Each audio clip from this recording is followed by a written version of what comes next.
नमस्कार, मेरा नाम अनूप नारायण सिंह है और आप बिहारी खबर के डिजिटल प्लेटफॉर्म को देख रहे हैं। आज शुक्रवार है और आज थोड़ी सी मौसम जो है थोड़ी सी गर्मी और बढ़ गई है और साथ ही साथ सियासी तापमान बढ़ गया है। सुबह से खबरों की पड़ताल में हम लगे हुए हैं और इस वक्त की जो बड़ी खबर लेकर हम आपके लिए आए हैं वो खबर है कि बिहार के वित्त मंत्री विजय चौधरी ने सुप्रीम कोर्ट में जो रिट याचिका दायर की है बिहार सरकार ने जातीय जनगणना पर रोक लगने के बाद उस पर खुलकर बोले। उन्होंने कहा कि पटना हाई कोर्ट ने जातीय जनगणना पर रोक लगा दी है। इसको लेकर बिहार सरकार ने सुप्रीम कोर्ट में अपील की है। उन्हें आशा है कि सुप्रीम कोर्ट से बिहार सरकार को राहत मिलेगी और जो प्रक्रिया चल रही थी जातीय जनगणना की वो फिर से शुरू हो जाएगी।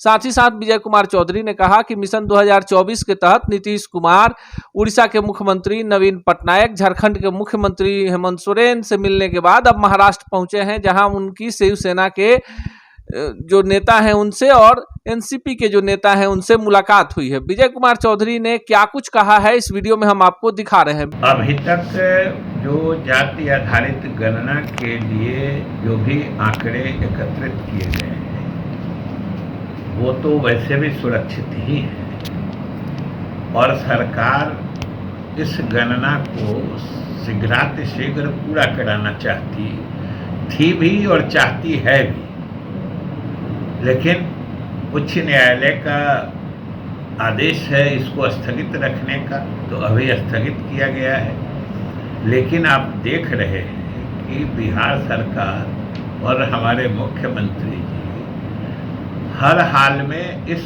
गणना के कार्य को पूरा कराना चाहते हैं। इसके लिए जो भी इसके कानूनी उपाय हो सकते हैं वो सब सरकार की तरफ से किए जा रहे हैं। पहले तो उसी कोर्ट से कहा गया कि आप फाइनल जजमेंट दे दीजिए, उन्होंने नहीं माना, तो अब माननीय उच्चतम न्यायालय में इस मामले को सरकार ले गई है और हमें पूरी उम्मीद है कि उच्चतम न्यायालय से हमें जाति आधारित गणना का कार्य पूरा कराने की अनुमति मिल जाएगी।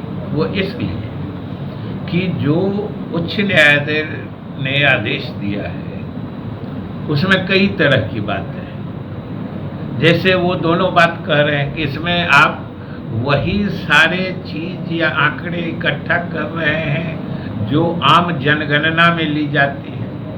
आप वो आदेश पढ़िएगा, उसमें ये भी लिखें। तो सवाल है कि आम जनगणना में जो आंकड़े या जो सूचनाएं सरकार संग्रहित करती है और उससे निजता के अधिकार का हनन नहीं होता है और लोगों की कोई गोपनीय सूचना सार्वजनिक नहीं हो पाती है, तो वही सूचना अगर जाति आधारित गणना के लिए एकत्रित की जाएगी तो उससे निजता का अधिकार का कैसे हनन हो जाएगा। और उसमें क्या पूछा जाता है, पिता का नाम, पति का नाम, किस जात के हैं, किस धर्म के हैं, आपका पेशा क्या है, आमदनी क्या है।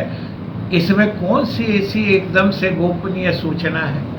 ये तो आम सूचनाएं हैं और उच्च न्यायालय ने स्वयं कहा है कि ये सभी सूचनाएं वैसी ही हैं जैसी जनगणना में ली जाती हैं। तो जनगणना में ली गई सूचना और वो सब सार्वजनिक होती है।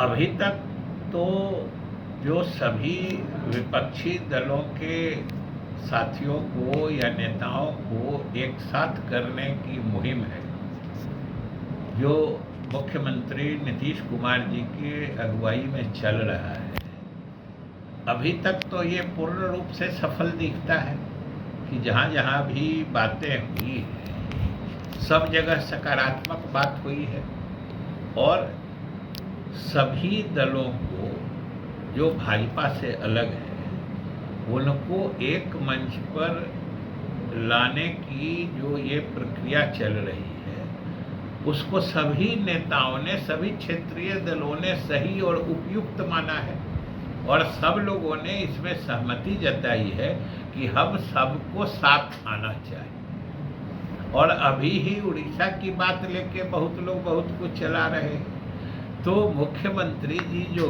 गए उनसे जो बात हुई और चाहे नवीन पटनायक जी ने जो कहा है इसमें तो कोई विरोधाभास है नहीं। उन्होंने कहा है कि हम अपना जैसे अलग लड़ते हैं लड़ेंगे, और अभी तक तो हम लोगों ने कोई ये कहा नहीं है कि नहीं हम उनके खिलाफ लड़ेंगे, तो अभी तक कहाँ विरोधाभास है। इसलिए सभी जो प्रयास मुख्यमंत्री जी के चल रहे हैं वो अभी तक पूर्ण रूप से सफल है, और अब इसमें फिर कांग्रेस या कांग्रेस की जिन लोगों से बात होगी उन सबों को मिलाकर सबों की सहमति से तिथि और जगह का निर्धारण होगा, और अगर सभी दल को मंजूर होगा, सभी नेता की इच्छा होगी कि अगर पटना ही में हो, अगर सब चाहेंगे तब, नहीं तो सबको सबकी सुविधा जहां होगी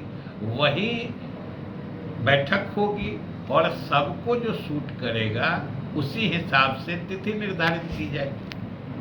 अगर आप आर्थिक रूप से कमजोर वर्गों के लिए, जो हर वर्ग के हो सकते हैं, आरक्षण का प्रावधान कर रहे हैं, जो केंद्र सरकार भी कर रही है, तो अगर जाति आधारित और आर्थिक गणना, किसी भी समाज या व्यक्ति के आर्थिक स्थिति का भी आकलन इस गणना में कराया जा रहा था, तो ये सब तो आवश्यक जानकारियां थी। ये लोगों के हित में नीतियों के निर्धारण के लिए आवश्यकता थी।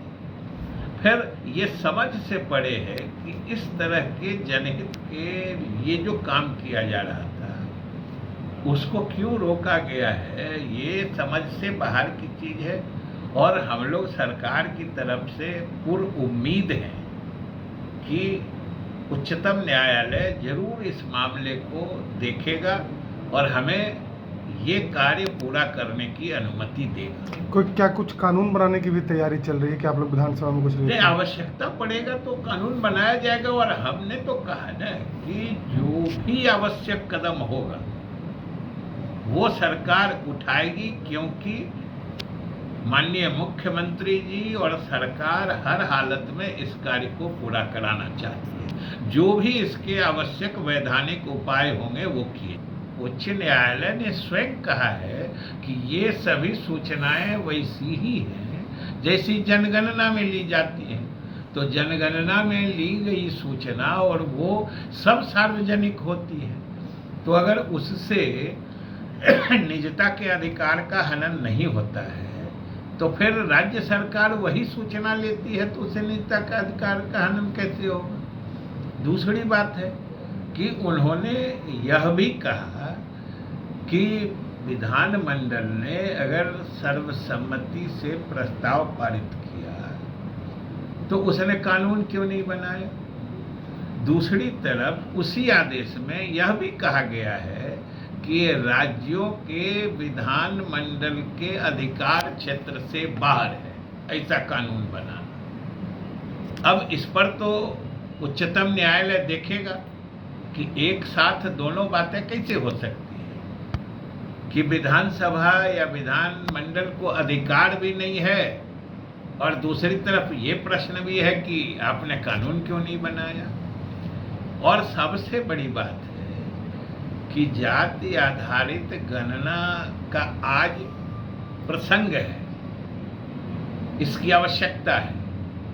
सरकार की नीतियों के निर्धारण के लिए, चाहे केंद्र सरकार की नीतियां हो, राज्य सरकार की नीतियां हो, जब हम अन्य पिछड़े वर्गों में अति पिछड़े वर्ग की अवधारणा स्थापित कर चुके हैं। बिहार में सियासी पारा अभी चढ़ा हुआ है और बयानबाजियों का दौर चल रहा है। सबकी निगाहें जदयू पर लगी हुई हैं, क्योंकि 2024 का लोकसभा चुनाव ये बात सिद्ध करेगा कि क्या बिहार के मुख्यमंत्री की कुर्सी पर नीतीश कुमार रहेंगे या दिल्ली की तरफ रुख करेंगे। Mahavidya global school, education for new generation, जहां मिले आपके बच्चे को शिक्षा भी संस्कार भी। Co-curricular activities, yoga, E library, play school, indoor games, sports, smart classroom, cricket academy और एक्सीलेंट एकेडमिक्स का परफेक्ट मेल। Registration open. Mahavidya global school, NH 139 near AIIMS, Phulwari Sharif, Patna.